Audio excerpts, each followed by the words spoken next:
રીતે આજે જોઈ રહ્યા છીએ બ્રોકરેજ હાઉસીસના રડાર પર શું છે. ગુડ મોર્નિંગ ચાની શરૂઆત આજે આપણે HLથી કરીશું. થોડુંક નેગેટિવ રિપોર્ટ અહીંયા જોવા મળી રહ્યા છે. UPSC તરફથી ન્યુટ્રલ રેટિંગ છે. લક્ષ્યાંક તેમને અહીંયા 5,200 રૂપિયા પ્રતિ શેર કર્યા છે. અહીંયા તેમનું કહેવું છે કે FY26માં એક નરમાશ જોવાના સંકેતો રાખી રહ્યા છે. સાથે તેઓ એમ પણ કહી રહ્યા છે કે H1ની ઓપરેશનલી જે છે ત્યાં પણ ઓપરેશનલ પણ અહીંયા નરમાશ જોવા મળી શકે છે. એટલું ને FY26-27 દરમિયાન પરિણામના અનુમાન જે છે લગભગ 4 થી 6% ઘટવાના અનુમાન તેમને રાખ્યા છે અને મેન્યુફેક્ચરિંગમાં પણ એક સારો ઘટાડો આવી શકે છે તેવા અનુમાન તેઓ રાખી રહ્યા છે. પરંતુ બીજી તરફ અગર સોલાર પર નજર કરશો તો ગોલ્ડમેન સેક્સ તરફથી બાય રેટિંગનો રિપોર્ટ જોવા મળી રહ્યો છે. લક્ષ્યાંક તેમને 18,215 રૂપિયા પ્રતિ શેર કર્યા છે. અહીંયા તેમનું કહેવું છે કે કંપનીને ફેબ્રુઆરી 2025 બાદ 1,400 કરોડનો બીજો મોટો આંતરરાષ્ટ્રીય ઓર્ડર એટલે કે ડિફેન્સ ઓર્ડર કંપનીને મળ્યો છે. એટલે ખૂબ જ પોઝિટિવિટી ધરાવી રહ્યા છે અને 4 વર્ષમાં કંપનીનો પૂરો ઓર્ડર જે છે તે પૂર્ણ કરવાનો રહેશે. એટલે સોલર માટે એક પોઝિટિવ આપણને બ્રોકરેજ રિપોર્ટ જોવા મળી રહ્યા છે.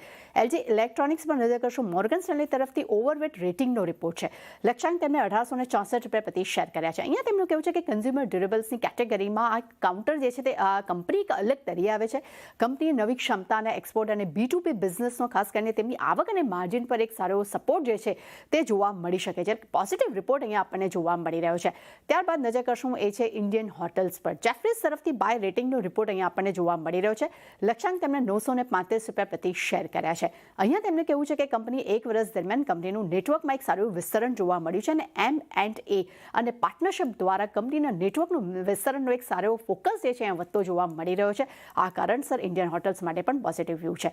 PNB હાઉસિંગ પર નજર કરશું. મોર્ગન સ્ટેનલી તરફથી અહીંયા આપણને ઓવરવેટ રેટિંગનો રિપોર્ટ આપ્યો છે. તેમને લક્ષ્યાંક 1,170 રૂપિયા પ્રતિ શેર કર્યા છે. અહીંયા તેમનું કહેવું છે કે ઇન્ડિયન રેટિંગ્સે લોંગ ટર્મ રેટિંગ કંપનીના જે છે તે AAA પર અપગ્રેડ કર્યા છે અને આગામી પણ પોઝિટિવ ગ્રોથની તેઓ અપેક્ષા રાખી રહ્યા છે અને નફાના અનુમાનમાં પણ તેઓ એક પોઝિટિવિટી ધરાવી રહ્યા છે. એટલે આ કારણસર આપણે PNB હાઉસિંગ માટે પણ એક પોઝિટિવ રિપોર્ટ જોવા મળી રહ્યા છે.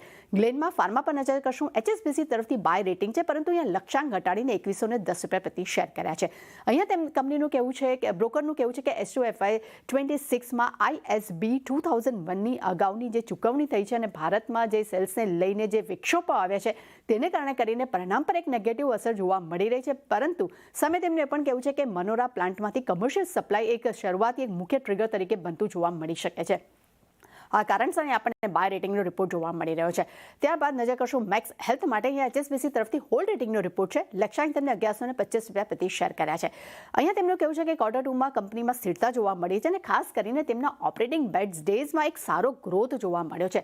પરંતુ સાથે કંપનીનું અત્યારે વધુ એક ફોકસ જે છે તે નવી હોસ્પિટલ્સને લોન્ચ કરવાના સ્કેલઅપ કરવામાં જોવા મળી રહ્યું છે. આ કારણસર અહીંયા આપણને હોલ્ડ રેટિંગનો રિપોર્ટ જોવા મળી રહ્યો છે. ટીટાગઢ રેલ પર નજર કરશું. નુઆમા તરફથી બાય રેટિંગનો રિપોર્ટ છે.